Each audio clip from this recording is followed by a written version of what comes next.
যদি আপনার মনে হয় যে দেয়ালে পিঠ থেকে গেছে, কেউ কিছু করতে পারছে না আপনার জন্য, আপনি পরিপূর্ণ ইয়াকিনের সাথে, দৃঢ় বিশ্বাসের সাথে এই 4টা আমল নিয়মিত করবেন। সকল পেরেশানি থেকে, সকল টেনশন থেকে বের হওয়ার পথ আল্লাহ তাআলা অলৌকিকভাবে তার জন্য আবিষ্কার করে দিবেন ইনশাআল্লাহ।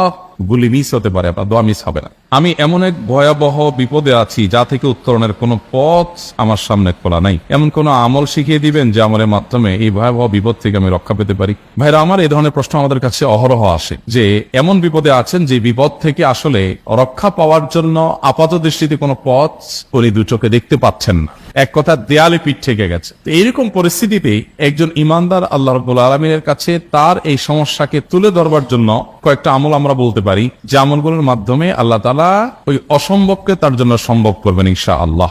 এবং এই আমলগুলো চর্চা আমার জীবনে আমি করে দেখেছি, এগুলোর প্রয়োগ করে দেখেছি, আমলগুলো করে দেখেছি। আলহামদুলিল্লাহ, যেখানে মনে হয়েছে এই সমস্যা বাহ্যিকভাবে সমাধান যোগ্যই না, আল্লাহ তাআলা সেটাকে অলৌকিকভাবে সমাধান করেছেন। আমার জীবনে বহুবার আমি দেখেছি।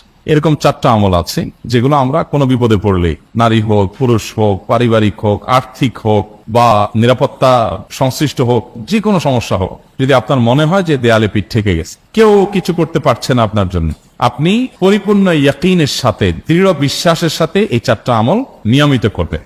এবং আমি বহু মানুষকে পার্সোনালি এটার পরামর্শ দিয়েছি, ওনারা আমল করেছেন, আমল করে উপকৃত হয়েছেন। এরকম বহু মানুষ আছে, বৃদ্ধ মানুষ, বাবা ক্যান্সারে আক্রান্ত হয়েছেন অনেক দেরিতে, আল্লাহ তাআলা অলৌকিকভাবে সাহায্য করেছেন। হ্যাঁ, কখনো যদি আল্লাহ তাআলা এই আমলগুলো করার পরও আমার বিপদ দূর না করেন, তাহলে হয় আমার আমলের মধ্যে কোনো ত্রুটি ছিল, অথবা আমার এই বিপদ দূর না হওয়ার মধ্যে আমার জন্য কোনো কল্যাণ নিহিত ছিল। আল্লাহ তাআলা আমার দোয়া কবুল করে যে উপকার হতো তার চেয়ে বেটার কিছু হয়তো আমাকে দিবেন, এই ইয়াকিন একজন ইমানদারের থাকবে। সেই 4টা আমলের 1 নম্বর হলো ইস্তিগফারের আমল। ইস্তিগফার, আপনি ফেসে গেছেন কোন জায়গা, কোনো উপায় পাচ্ছেন না, আপনি ইস্তিগফার করতে থাকেন। আস্তাগফিরুল্লাহ ওয়া আতুবু ইলাইহি, আস্তাগফিরুল্লাহ ওয়া আতুবু ইলাইহি, আস্তাগফিরুল্লাহ ওয়া আতুবু ইলাইহি, আস্তাগফিরুল্লাহ, আস্তাগফিরুল্লাহ, আস্তাগফিরুল্লাহাল্লাযী লা ইলাহা ইল্লা হুয়াল হাইয়ুল কাইয়্যুম ওয়া আতুবু ইলাইহি ওয়া লা হাওলা ওয়া লা কুওয়াতা ইল্লা বিল্লাহ। اللهم انت ربي لا اله الا انت خلقتني وانا عبدك وانا على عهدك ووعدك ما استطعت اعوذ بك من شر ما صنعت ابو لك بنعمتك علي وابو لك بذنبي فاغفر لي فانه لا يغفر الذنوب الا انت سيد الاستغفار। এভাবে যে কোনো ইস্তিগফার করতে থাকেন, আপনি বেশি বেশি করে আল্লাহর কাছে ইস্তিগফার, ক্ষমা প্রার্থনা করতে থাকেন, খুব বেশি আপনার 2 ঠোঁটে অনবরত আপনি চাইতে থাকেন আল্লাহর কাছে ক্ষমা। এই ইস্তিগফার সম্পর্কে নবী করিম সাল্লাল্লাহু আলাইহি ওয়াসাল্লাম বলেছেন, মান লাজিমাল ইস্তিগফার, যে ব্যক্তি ইস্তিগফারকে আঁকড়ে ধরবে, আঁকড়ে ধরা মানে কি, এটা ছাড়বে না, সেই পড়তেই থাকবে অনবরত। টয়লেটে যাওয়ার সময়টা, ঘুমের সময়টা, খাওয়ার সময়টা বাদে, অবসর নামাজের সময়টা বাদে সারাক্ষণ সে ইস্তিগফার পড়বে। এরকম যদি কেউ করে, আল্লাহ রাব্বুল আলামিন জাআলাল্লাহু লাহু মিন কুল্লি হাম্মিন ফারাজা ওয়া মিন কুল্লি যিকিন মাখরাজা, সকল পেরেশানি থেকে, সকল টেনশন থেকে বের হওয়ার পথ আল্লাহ তাআলা অলৌকিকভাবে তার জন্য আবিষ্কার করে দিবেন। এবং আমি আমার জীবনে যেটা বলেছিলাম, বিস্তারিত বলতে চাই না, এরকম পরিস্থিতি আসছে যে চোখের সামনে কোনো আপাতত রক্ষার কোনো পথ আর খোলা নেই, এমন ভয়াবহ বিপদ।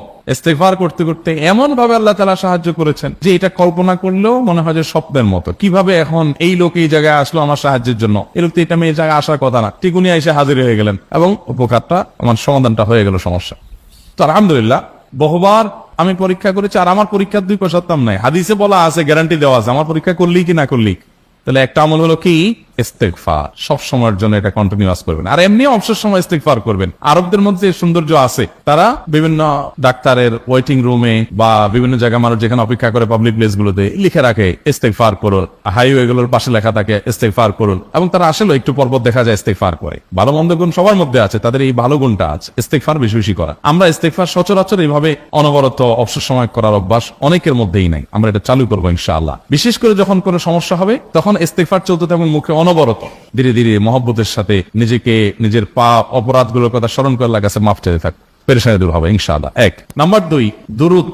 নবী করিম সাল্লাল্লাহু আলাইহি সাল্লামের প্রতি দুরূদ পাঠ করা, এটা যদি আপনি নিয়মিত করতে থাকেন মহব্বতের সাথে, আল্লাহুম্মা সাল্লি আলা মুহাম্মাদ ওয়া আলা আলি মুহাম্মাদ কামা সাল্লাইতা আলা ইব্রাহিম ওয়া আলা আলি ইব্রাহিম ইন্নাকা হামিদুম মাজিদ, আল্লাহুম্মা বারিক আলা মুহাম্মাদ ওয়া আলা আলি মুহাম্মাদ কামা বারাকতা আলা ইব্রাহিম ওয়া আলা আলি ইব্রাহিম ইন্নাকা হামিদুম মাজিদ। আপনি একবার ছোট দুরূদ যদি পড়েন, সাল্লাল্লাহু আলাইহি ওয়াসাল্লাম, সাল্লাল্লাহু আলাইহি ওয়াসাল্লাম, আল্লাহুম্মা সাল্লি আলা মুহাম্মাদ ওয়া আলা আলি মুহাম্মাদ, শুধু এইটুকু পড়েন, জাযাল্লাহু আন্না মুহাম্মাদাম মা হুয়া আহলু, শুধু এইটুকু পড়েন, আপনি এইভাবে যেই কোনো দুরূদ নবী করিম সাল্লাল্লাহু আলাইহি ওয়াসাল্লামের প্রতি যদি পড়েন এবং পড়তে থাকেন অনবরত, ইস্তিগফারের পাশাপাশি দুরূদের ক্ষেত্রে নবী করিম সাল্লাল্লাহু আলাইহি ওয়াসাল্লাম বলেছেন যে এইটা তোমার জন্য যথেষ্ট হয়ে যাবে। তুমি যদি আল্লাহর কাছে আর কোনো দোয়া করতে না পারো, শুধু দুরূদটা পড়ো, তোমার সব পেয়ে যাও, কিচ্ছু লাগবে না। এক সাহাবী বলছেন, রাসূলুল্লাহ, আমার দোয়ার মধ্যে দুরূদ কত পার্সেন্ট রাখবো? আমি তো আমার অনেক কিছু আল্লাহর কাছে চাইবো, দুরূদ মানে তো নবীজির জন্য দোয়া, মানে আমার জন্য তো আমি দোয়া করবো, আপনার জন্য দোয়া কত পার্সেন্ট করবো?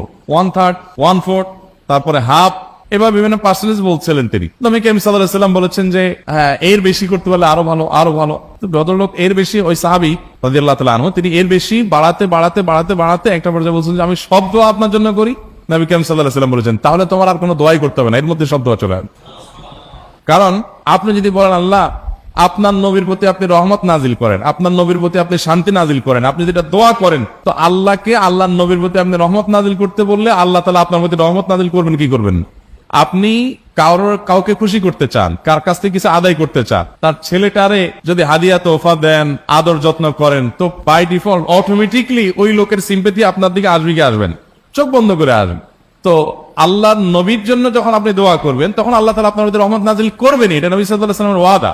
যেই কোনো পেরেশানি, তিনি আরো বলেছেন যদি কেউ দুরূদের আমল করে নিয়মিত, আল্লাহ রাব্বুল আলামিন তার সকল পেরেশানির জন্য যথেষ্ট করে দিবেন, এই আমলটা সবগুলো দূর করার জন্য যথেষ্ট হয়ে যাবে। এই দুরূদের আমলটা আমি দেখেছি সুবহানাল্লাহ গুলির মতো কাজ করে। আজকের ঘটনা, এক ভদ্রলোক সকালে একটা টেলিভিশন চ্যানেলে, বেসরকারি চ্যানেলে প্রোগ্রাম শেষ করে নামছিলাম লিফটে, তো উপস্থাপক উনি বলছিলেন যে ভাই, মানে দুরূদের আমল করে আমি কিছুদিন আগে একটা ইয়াতে মানে এমন একটা অবস্থা যে এইটা থেকে বের হওয়ার কোনো পথ আর নাই, শুরু করলাম দুরূদ অনবরত, এরপরে আল্লাহ তাআলা আমাকে এমন ভাবে উদ্ধার করলেন আমি কল্পনা করতে পারি।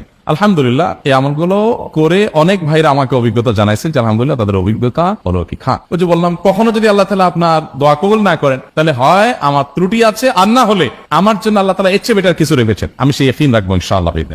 আর এই দোয়াতের সমাধান হবেই হবে, সে বিশ্বাস থাকতে হবে। নবী করিম সাল্লাল্লাহু আলাইহি ওয়াসাল্লাম বলেছেন, হাদিসে কুদসিতে আল্লাহ বলেছেন, আনা ইনদাল জান্নাতি আবদি, বান্দা আমার প্রতি যেমন ধারণা করে আমি তেমন আচরণ করি। আপনি যদি চিন্তা করেন, করে দেখি হয় কিনা, দেখি ট্রাই করি, তাহলে ওই আল্লাহ তাআলা বলবেন ঠিক আছে দেখতে থাক।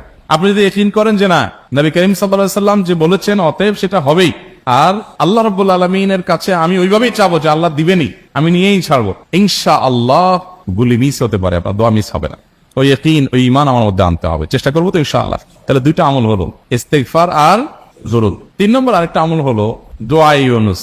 দোয়া ইউনুস, লা ইলাহা ইল্লা আনত সুবহানাক ইন্নী কুনতু মিনাজ জালিমিন। বেশি বেশি পড়তে থাকবেন, যখন বিপদে পড়বেন ইস্তিগফার আর দুরূদ পড়বেন সবচেয়ে বেশি, আর মাঝে মধ্যে দোয়া ইউনুস, লা ইলাহা ইল্লা আনত সুবহানাকা ইন্নী কুনতু মিনাজ জালিমিন। আল্লাহ সুবহানাহু ওয়া তাআলা কোরআনে কারীমে এই দোয়ার পরে বলেছেন, ওয়া কাযালিকা নুনজিল মুমিনিন। এই দোয়া পাঠ করার মাধ্যমে ইউনুস আলাইহিস সালামকে পৃথিবীর ইতিহাসের সবচেয়ে অলৌকিক ঘটনা, সকল সায়েন্স, সকল আপনার বিজ্ঞানের তত্ত্ব সবগুলোকে ভুল প্রমাণ করে দিয়ে ওই জায়গাটার জন্য আল্লাহ তাআলা ইউনুস আলাইহিসকে মাছের পেটে ঢোকার পর সেখান থেকে আবার জীবিত রেখে বের করেছে। অক্সিজেন অভাবে তো সেখানে এমনি মারা যাওয়ার কথা, আরো নানা কারণে মারা যাওয়ার কথা, তাই না? কিন্তু আল্লাহ তাআলা তাকে রক্ষা করেছেন, কারণ উনি এই বিপদে পড়ার পর থেকে এটা পড়তেছিলেন, লা ইলাহা ইল্লা আনতা সুবহানাকা ইন্নী কুনতু মিনাজ জালিমিন। তো আল্লাহ তাআলা কোরআনে বলেছেন, এটা ইউনুস, তার নবী ইউনুস আলাইহিস সালামকে আল্লাহ তাআলা এটার মাধ্যমে রক্ষা করেছেন, সেটা তার জন্য খাস না, এটা তার জন্য স্পেশাল না, বরং আল্লাহ বলেছেন ওয়া কাযালিকা